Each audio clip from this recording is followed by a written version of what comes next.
Boa noite a todos. Sejam muito bem-vindos. Hoje os convidados aqui especiais são vocês, sem dúvidas. Os convidados à Casa de Jesus. É muito prazer, para quem não me conhece, para quem já me conhece. Meu nome é Aline Moura, sou médium dessa casa. Me alegro muito de fazer parte dessa família aqui. E hoje vou falar de Jesus. Eu estava ali nos bastidores e estava ali aflita, porque falar de Jesus é muita responsabilidade. Acho que é o meu encontro mais profundo com ele até agora, porque fiz uma palestra recentemente chamada Jesus no Lar, que é um livro do Chico, e esse livro ele traz diálogos diretos de Jesus com os apóstolos e com os seus discípulos. Então é impossível não se emocionar vendo as palavras de Jesus, tendo um registro, já que ele não escreveu nada. Já que tudo o que nós conhecemos são registros de mais de 2000 anos atrás, contados por pessoas daquele tempo, com os costumes daquele tempo, com a linguagem daquele tempo. Nem existia dicionário, nem existia Google, nem existia o WhatsApp para mandar as pregações de Jesus uns para os outros, nem existia Instagram para tirar fotos de Jesus, mas existia ali, pela primeira vez, diálogos de amor.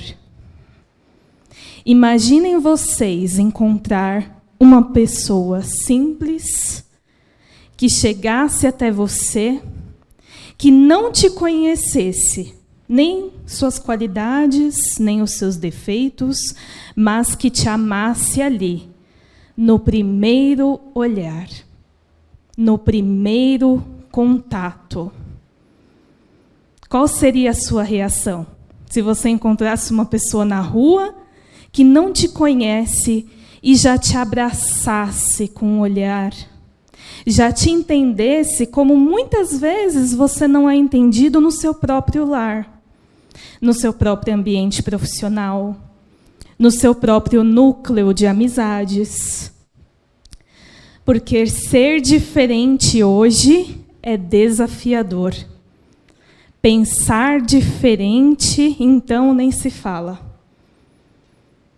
Se alguém levantar a mão aqui e falar, eu gosto de verde-limão, começou a briga. Mas por que o verde-limão e não o rosa, e não o branco, e não o azul? Então, pensar diferente hoje é complicado. E é por isso que eu associei Jesus a essa palavra, empatia. Vocês sabem o que é empatia? Quem sabe, só balança a cabeça um pouquinho para eu sentir que tá me escutando. Ótimo, vocês estão vivos. Então, o que é empatia? Vamos lá. Essa palavra, eu não posso trazê-la no Evangelho, mas eu posso traduzi-la como piedade, como compaixão, porque a empatia, segundo a psicologia, é a minha habilidade de se colocar no lugar de outra pessoa, através da minha imaginação. Por quê? Porque eu imagino como você se sente, mas eu não sinto a sua dor na mesma intensidade. Certo? Eu posso até ter passado pela mesma dor que você. Perder um ente querido, perder um emprego, perder um bilhete da loteria. Mas eu não posso sentir a sua dor. Cada um sente de uma forma. O que é uma frescura para mim, para você não é. Então, eu não posso minimizar, inferiorizar a dor do outro, porque só ele sabe o que ele está sentindo. É a compreensão dos sentimentos dos desejos, das ideias e das ações do outro, por mais difíceis e absurdas que elas sejam. Por exemplo, às vezes a gente julga. No lugar de fulano, eu não teria matado. Você não sabe o que ele sentiu. Você não estava lá. Você não sabe qual foi a ferida causada em você, naquela pessoa, né? Então, é quando eu tenho um envolvimento emocional com alguma pessoa, com algum grupo ou com alguma cultura, e eu interpreto o que a boca não falou. Eu interpreto o que as palavras não disseram. Não é isso que estamos fazendo agora com as máscaras? A gente tem que interpretar o que as palavras não dizem. Então, isso é empatia. É um sentimento externo que eu acolho dentro de mim. Certo? Olha lá ainda mais. É entender a emoção do próximo. É sentir o coração do outro. Caminhar com o sapato alheio. Eu queria muito fazer isso aqui. Falar assim para vocês. Vamos todo mundo tirar o sapato. E vamos fazer uma pilinha aqui na frente.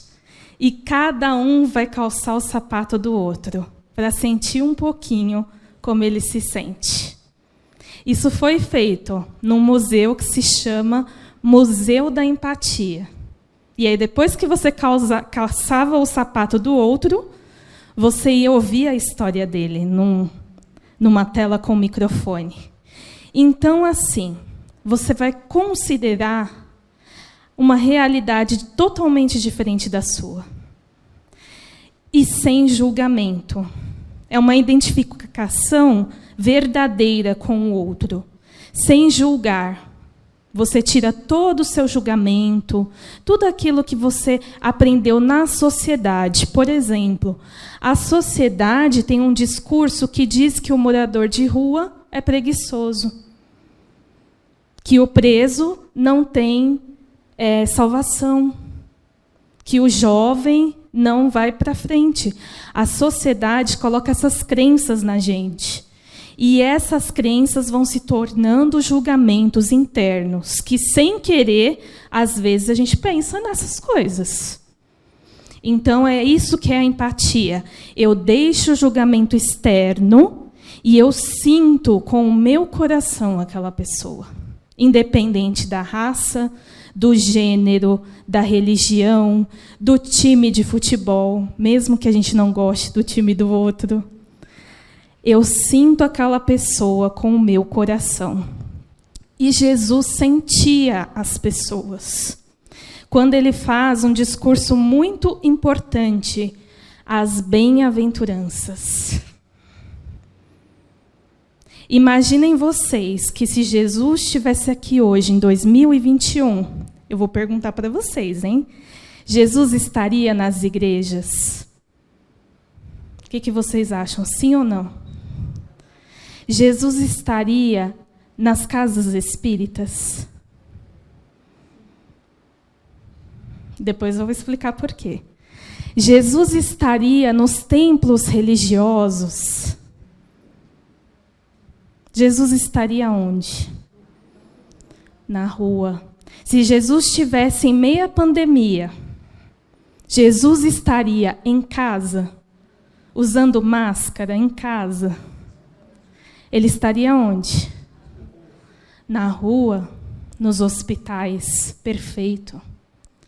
Porque Jesus, ele não conseguia ver a dor do outro e não se envolver. E quando eu coloco aqui a palavra envolver, é falar, eu estou aqui com você. Está doendo, sim. Não está doendo em mim, mas eu compartilho da sua dor e eu me solidarizo com ela. Certo? Jesus não iria ficar em casa vendo pessoas agonizando em hospitais, desesperadas nas ruas, sem ter o que comer.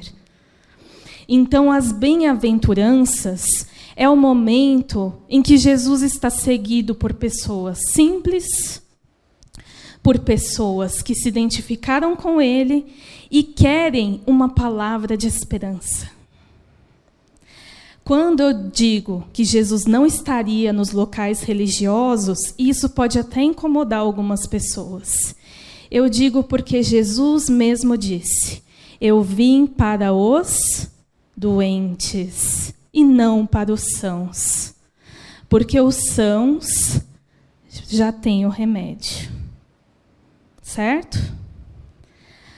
Quer dizer, ele fala que veio para os doentes e não para os sãos, porque os sãos já estão encaminhados. Ele já tem uma direção, ele já tem uma fé, uma força espiritual. Os doentes ainda não. Quando Jesus usa os doentes, são os doentes da alma. Os orgulhosos, os vaidosos, os invejosos, os amargurados, os revoltados, os injustiçados, todos aqueles que, infelizmente, às vezes, por não ter a empatia, nós recriminamos. Porque nós esquecemos que, embora a evolução seja individual, cada um aqui tem a sua história, nós estamos no mesmo campo evolutivo. E cada semente está florescendo uma do lado da outra. Umas iluminando mais, outras iluminando menos. E está tudo bem. Porque numa escola, num hospital, num trabalho, a gente vai ter pessoas de todos os tipos de sementes. As duras, as secas. E mesmo assim a gente vai aprender alguma coisa com elas. Então Jesus traz um discurso de esperança. Bem-aventurados os pobres de espírito, porque deles é o reino dos céus. E aí tem pessoas que pensam que ser pobre de espírito é uma coisa ruim. Mas a palavra pobre naquela época significava humilde de coração.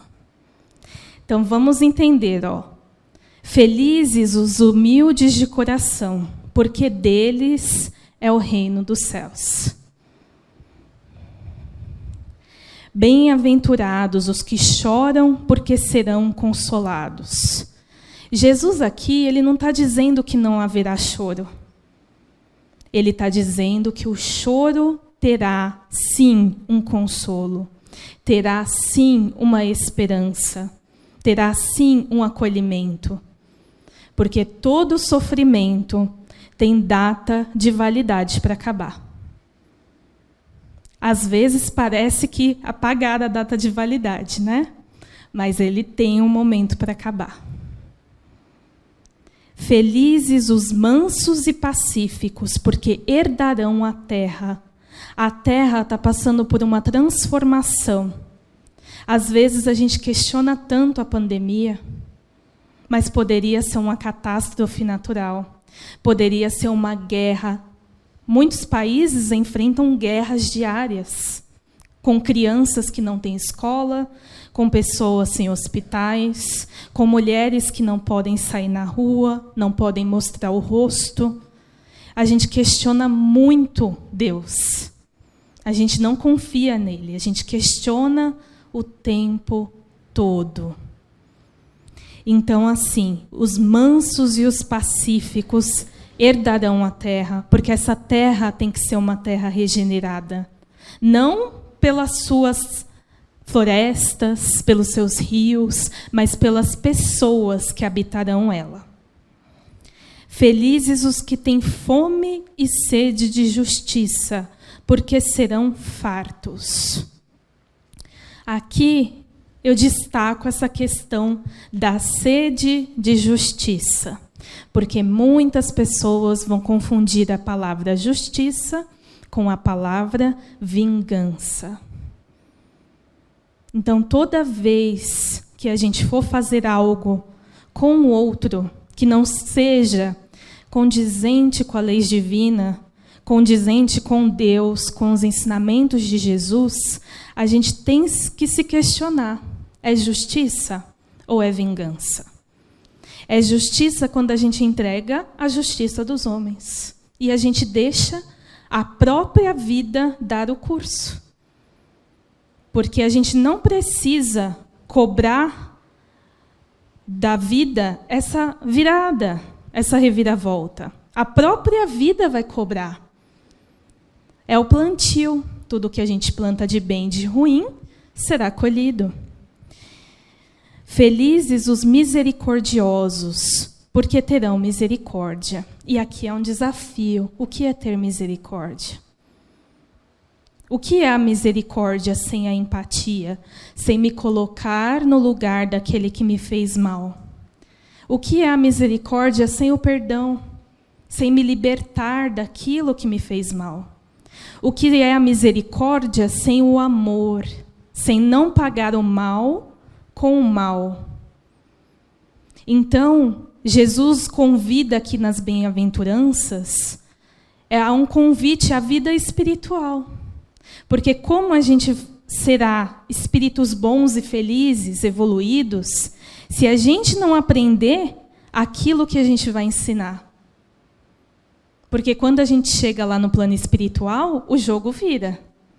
A gente vai direcionar alguém muito querido. Então, como que a gente vai ensinar alguém aquilo que a gente não aprendeu em vida? Certo? E bem-aventurados os puros de coração, porque eles verão a Deus. A pureza do coração é assim. Todo mundo aqui está em instantes de fazer uma limpeza no lar.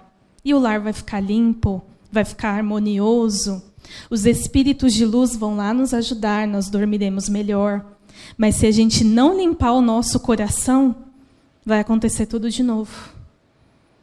Porque a gente tem que se libertar do ontem, do anteontem, do mês passado, do ano passado, do 10 anos atrás, da infância. A gente tem que se libertar.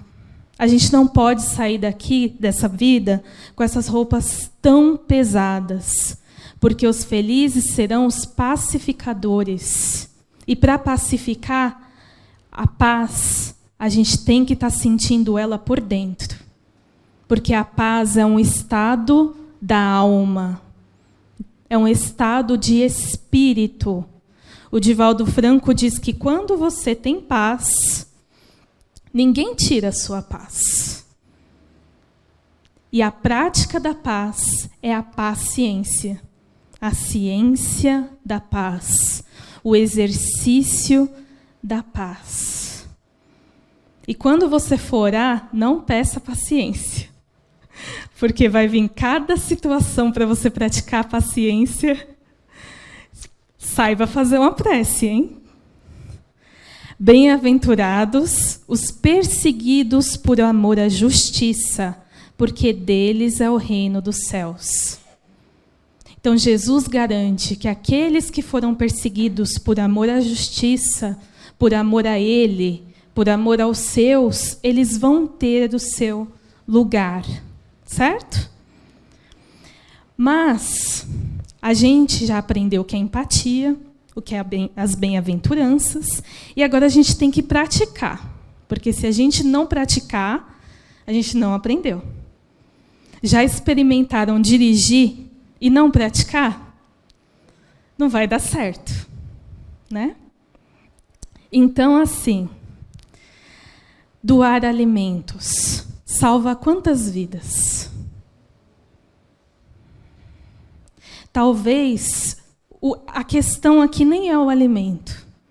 A questão aqui é a esperança que você deposita naquelas mãos que estão recebendo o alimento. Quanto tempo será que aquela família está esperando por esse alimento? Entendem? Doar sangue salva quantas vidas? Vocês têm ideia? Falem números para mim, por favor. Quanto? 8. Quem mais? 20. Vamos ver, hein? Uma doação salva 4 vidas. Uma vez que você for lá, você vai salvar 4 vidas. 4 caminhos de esperança. 4 razões para continuar lutando pela vida. Já pararam para pensar nisso? Doar órgãos salva quantas vidas? Números, por favor. 10. Vamos ver. Uma doação de órgãos, que você não vai levar o seu corpinho para o plano espiritual, sinto muito. Salva 10 vidas. Então, se você tem no seu coração que você é um espírito eterno, que esse corpo aqui não é seu, ele foi emprestado por Deus para essa encarnação, e você nem vai poder renovar essa carteirinha tão cedo, você fale aos seus familiares que você gostaria de doar órgãos. Que você pode dar chance de um coração continuar batendo no corpo de outra pessoa, que veio passar por essa prova tão difícil. Vocês já imaginaram uma pessoa que acorda e ela pensa, será que eu vou ter mais esse dia de vida? É isso que é um doador que ele faz. Ele promove esperança. Um passe espiritual à distância salva quantas vidas? Salva muitas, né? Um tratamento espiritual à distância. E uma conversa. Quantas vidas salva? Né? Quantas vidas vocês já salvaram e nem sabem? Agora, para finalizar, a gente vai fazer 2 minutinhos de prece. Tá bom? Vamos pensando em Jesus. Relaxando na cadeira. Vamos prestar atenção na nossa respiração. Vamos puxando o ar e soltando. Puxando novamente e soltando. Puxando novamente e soltando.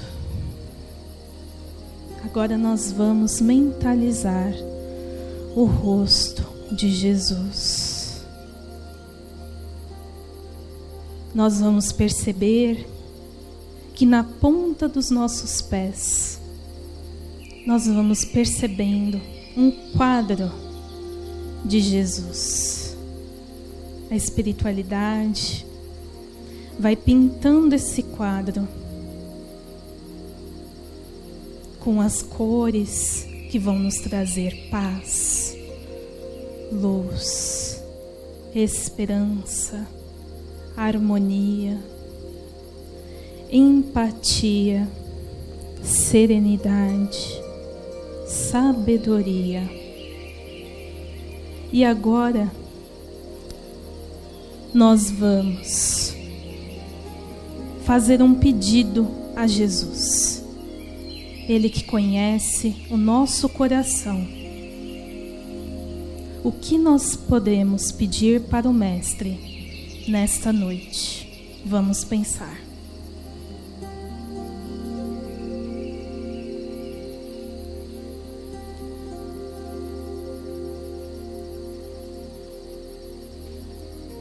E confiantes que a prece é uma luz que sai do nosso coração e vai até o plano espiritual, fazendo uma transformação na nossa vida.